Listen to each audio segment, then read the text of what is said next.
وما بدلوا تبدیلا. در خدمت شما هستیم با نبرد قادسیه که در قسمت گذشته تا اینجا مرور کردیم که حدود 6 نفر از هیئت مسلمان ها که در نبرد قادسیه به فرماندهی سعد بن ابی وقاص جمع شده بودند برای مذاکره با یزدگرد وارد مذاکره شدند، ولی نتیجه‌ای نداد این مذاکره و برگشتند. بعد دوباره مذاکرات دیگه شروع شد، رایزنی میدانی شروع شد در میدان نبرد. رستم فرمانده ایرانی ها دوباره طلب مذاکره کرد، درخواست کرد که گروهی بیان و سعد بن ابی وقاص فرمانده لشکر اسلام 3 نفر را به صورت این پشت سر هم فرستاد که در ابتدا ربعی ابن عامر و حذیفه ابن محسن و سپس مغیره ابن شعبه را فرستاد. شاید هدف اصلی رستم هم از این مذاکرات فقط یعنی مذاکره نبود که به یک نتیجه‌ای برسن. شاید میخواستن یعنی کلا فارس ها که قدرت و عظمت و بزرگی خودشون را نشون مسلمان ها بدن و یک ترسی در لشکر اسلام از این سپاهی که وارد میدان شده بود از فارس به وجود بیارن و این کارها میکردن، یعنی بهترین زیورالات، بهترین کرسی ها و تاج های خود را نشون میدادن مسلمان ها تا یک اباحتی، یک ترسی در دل مسلمان ها به وجود بیاد. اما گفتیم که آنها غافل از این بودند که این مسلمان ها شاگردان رسول الله صلی الله علیه و سلم بودند. اینها برای دنیا نیومده بودند، برای دیدن این زرق و برق و عظمت نیومده بودند، بلکه به خاطر عقیده، به خاطر دینشان و دعوتشان وارد این میدان شده بودند. بالاخره وقتی که گفتگوها به پایان رسید، البته این هم به ذکر بکنیم که رستم بعد از این که مسلمان ها شرایط خودشون را گفتن که ما مثلا شما را ابتدا درخواست به خصوص مغیره ابتدا از شما درخواست میکنیم وارد اسلام بشین، اسلام قبول کردین خلاص، هیچ جنگی هیچ دعوایی بین ما نیست. اگر اسلام نخواستین یعنی خواستین دین خودتون باشین، باشه، جزیه، صلح و دادن جزیه، بذارین ارتباط وجود بیاد، بذارین مسلمان ها با شما ارتباط و رفت آمد داشته باشن تا همه اخلاق، خلق و خو و مردم عادی دین اسلام را ببینن. اما باز هم اگر این را قبول نمی کنید، یعنی دادن جزیه، سومین راه نبرد مستقیم و جنگه. و رستم وقتی که این مذاکرات را با مسلمان ها را دید، لشکر و سران گروه خودش را جمع کرد و گفت نظرتون درباره این حرفا چیست؟ یعنی اینها چیزهایی میگویند که واقعا حق و درسته. که وقتی که لشکر فارس و فرمانده ها این چیزو شنیدن، گفتن که تو داری از دین برمیگردی و میخوایی به اینها بپیوندی و یک حالت تهدیدی به رستم دادن که رستم از حرف خود برگشت و کلا یعنی برگشت، یعنی این حرف را زد این رستم، نه اینکه حتما میل به اسلام کرده بود، یعنی فهمید که حرفایی که اینها میزنن حرف راسته، خداپرستی، یگانه پرستی، عدم شرک به خدا و قبول اسلام، بعد صلح و بعد جنگ، سومین راه. و خود به خود وقتی که مذاکرات به نتیجه نمی رسید جز اینکه طول کشیدن و کم شدن آذوقه ها به خصوص در بین مسلمان ها، خود به خود این دو لشکر به سوی یک نبرد بزرگی به پیش می رفتند، نبرد قادسیه که در روز 14 شعبان سال 14 هجری آغاز شد.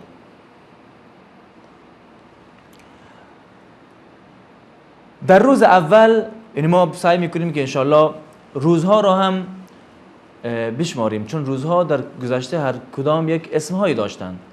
تعداد لشکر مسلمان ها حدود 36,000 نفر و تعداد لشکر فارس حدود 240,000 نفر و در روایتی حدود 120,000 نفر. این دو لشکر با اون عظمت و با اون، یعنی این در نظر داشته باشیم که با اون تجهیزات نظامی که فارس ها داشتن و با اون تعداد اندک و اون تجهیزات اندکی که لشکر اسلام داشت، تنها چیز غلبه‌ای که وجود داشت در لشکر اسلام فقط عقیده و دین و این که برای خدا، برای جهاد، برای رسیدن به شهادت برای اینکه بندگی خدا را به همه برسونن، دین خدا و عبادت را به همه برسونن، مردم را از عبادت طاغوت، از بت پرستی، از انسان پرستی برهانند. این هدفشان بود. این دو گروه با هم وارد میدان شدند. نبرد روز اول معروف است به نبرد روز ارماس که گفتیم در 14 شعبان 14 هجری به وقوع پیوست. در روز اول جنگی هولناک بر علیه مسلمان ها شروع شد. لشکر فارس به یک قسمتی از لشکر اسلام هجوم آورده بود. جنگی هولناک در روز اول به وقوع پیوست که به نفع ارتش اسلام نبود.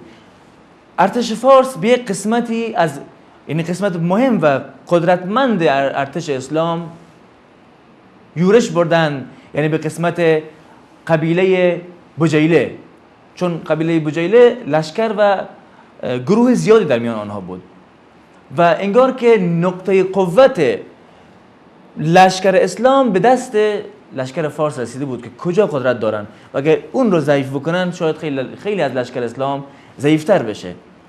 به اون قسمت حمله کردن، به قسمتی که لشکر بجیله در آنها بود که 1/5 لشکر اسلام هم بودن و سخت جنگ در گرفت.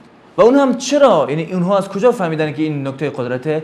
اینجا بود که یکی از افراد مسلمان از قبیله ثقیف مرتد میشه، به لشکر فارس ها وارد میشه. یکی از مسلمان ها مرتد میشه و میره به لشکر فارس و این خبر را به گوش لشکر فارس میرسونه که اگر این قسمت از بین ببرید از لشکر اسلام کلا لشکر ضعیف میشه و اونها هم حرف گوش میکنن، یعنی فارس ها، و به اون قسمت از لشکر اسلام یورش میبرن.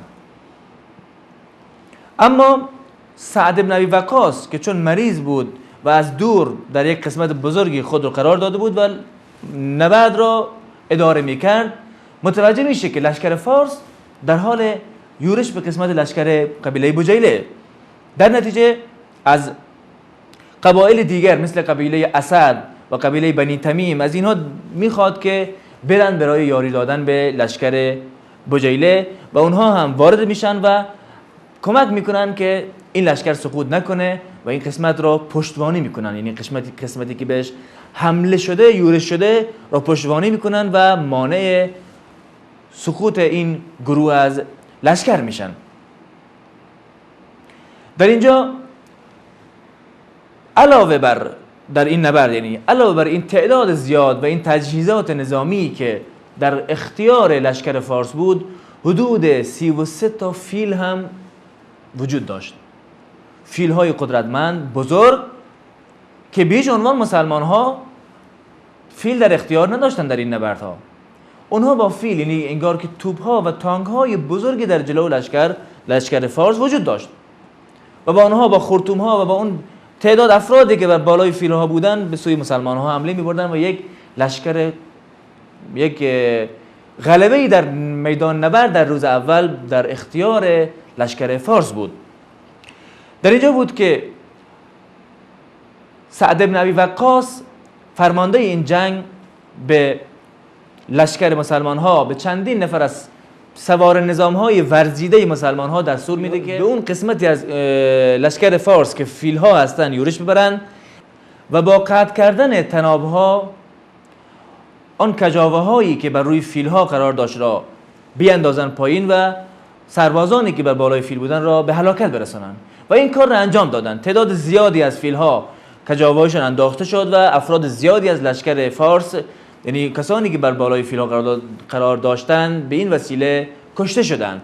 البته چون اسب‌های فارس لشکر اسلام زیاد فیل ندیده بودن، هم از دیدن این فیل ها یک وحشتی در میانشان وجود داشت. بالاخره این جنگ در این روز، یعنی به پایان میابه روز اول، و چون که گفتیم فیل ها وجود داشتن و این غلبه در میان لشکر فارس ها بود، این جنگ به نفع لشکر فارس در این روز به پایان میابه. در اینجا با هم یک میان برنامه میبینیم و دوباره برمیگردیم.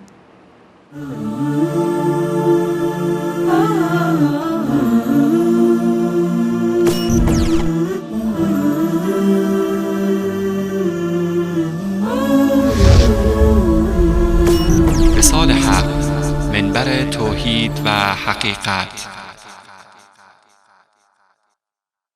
فذلكم الله ربكم الحق فماذا بعد الحق إلا الضلال فأنا تصرفون. این است الله پروردگار راستین شما، بنابراین پس از حق چیزی جز گمراهی و ضلالت وجود ندارد. پس چگونه از حق روی گردان می شوید؟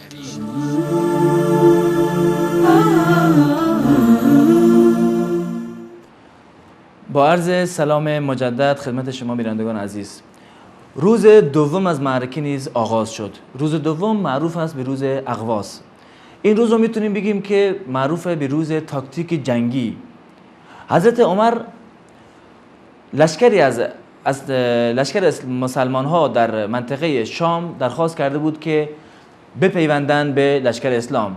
حدود 6000 نفر از لشکر اسلام به فرماندهی قعقاع ابن عمرو میان و در این روز ملحق بشن به لشکر مسلمان ها.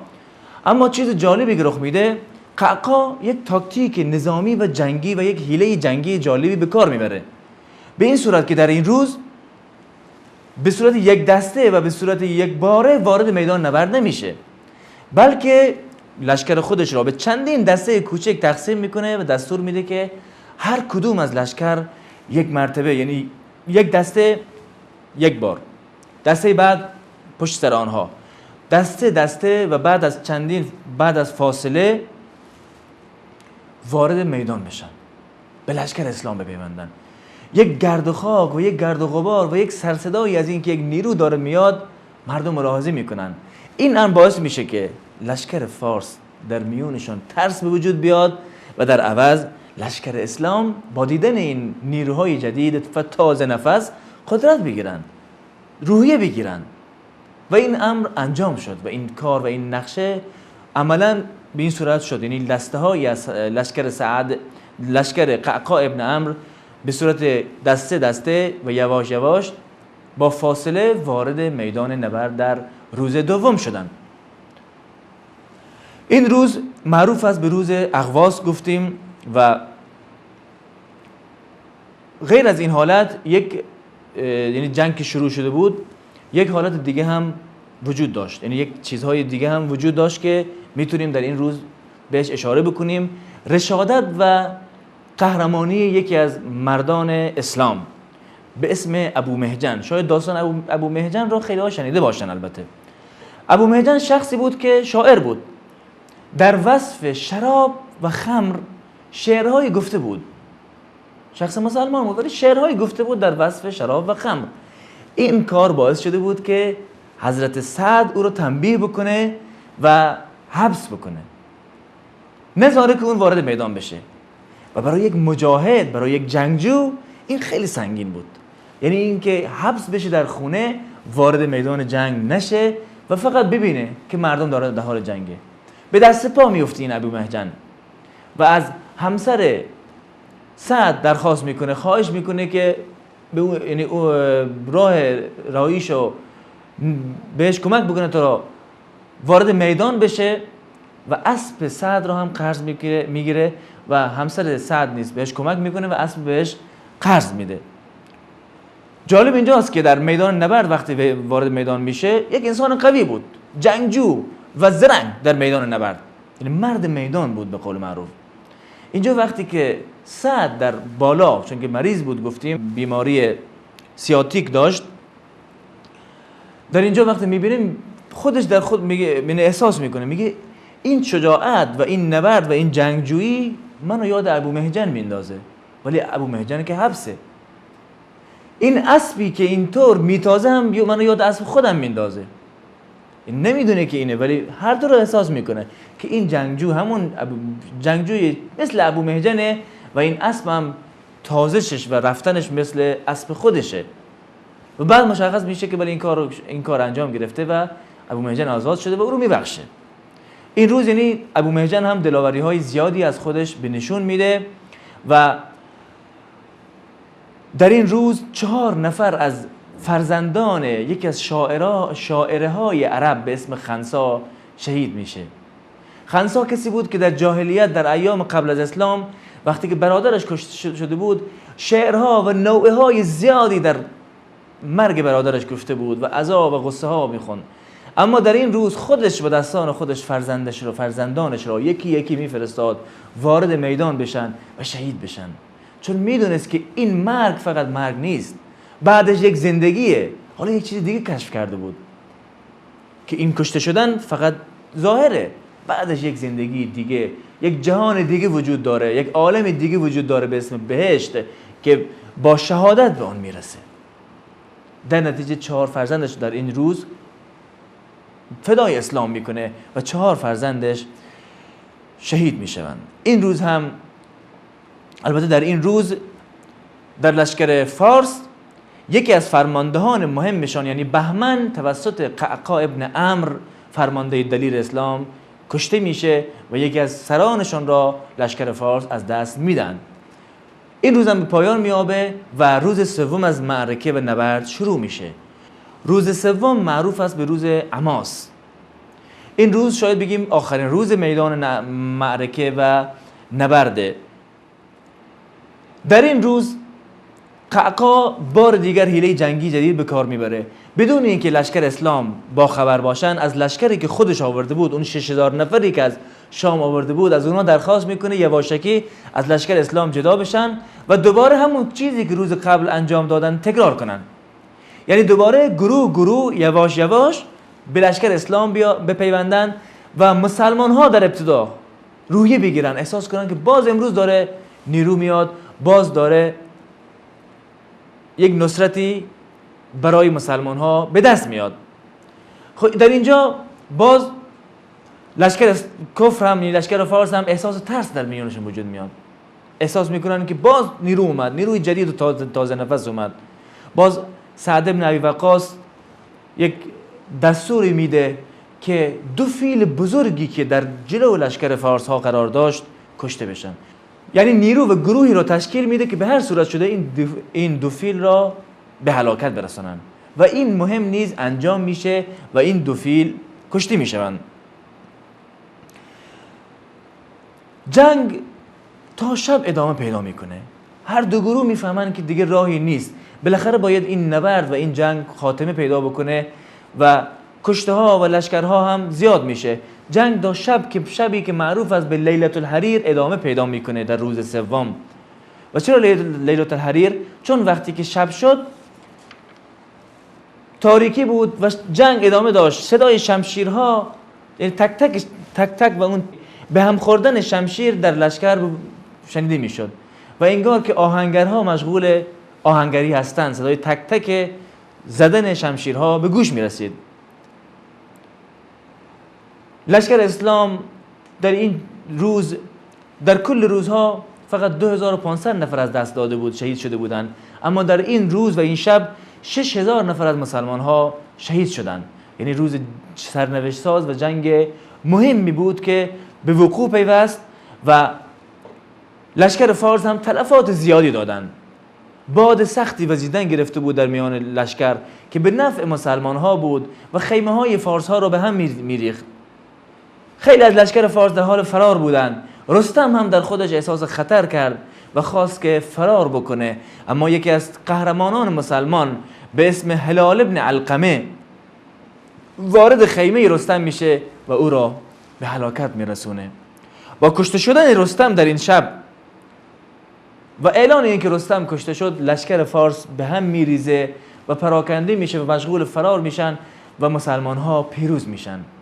در این جنگ پیروز میشن و غنایم و نیروهای زیادی رو به دست میآورن و اسیران زیادی رو به دست میارن که معروفه که حتی یک نفر 1000 نفر رو اسیر میکنه از لشکر فارس. گروه زیادی رو اسیر میکنن و غنایم زیادی رو به چنگ میآورن و این نبرد در این شب، یعنی در روز 4 وقتی که شروع میشه، نبرد پایان یافته و مسلمان ها در این روز کاملا پیروز میدان هستند. که البته نبرد فارس با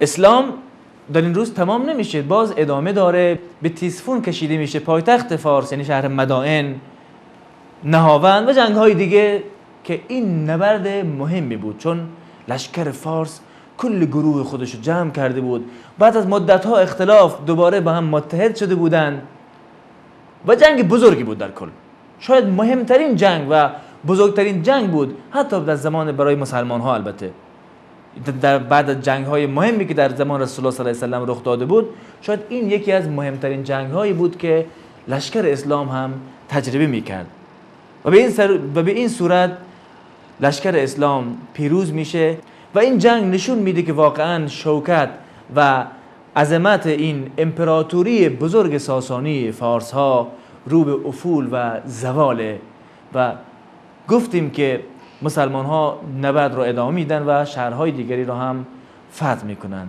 به این صورت یکی از نبردها و جنگهای مهمی که در بین مسلمان ها و لشکر غیر مسلمان ها یعنی لشکر فارس رخ داد با هم گفتیم به صورت عجاله و به صورت خلاصه‌وار و انشالله که مطلب را به خدمت شما رسانده باشیم.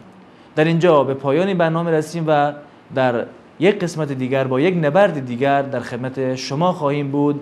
تا اون برنامه دیگه همه شما را به الله متعال میسپاریم. السلام علیکم و رحمت الله و برکاته.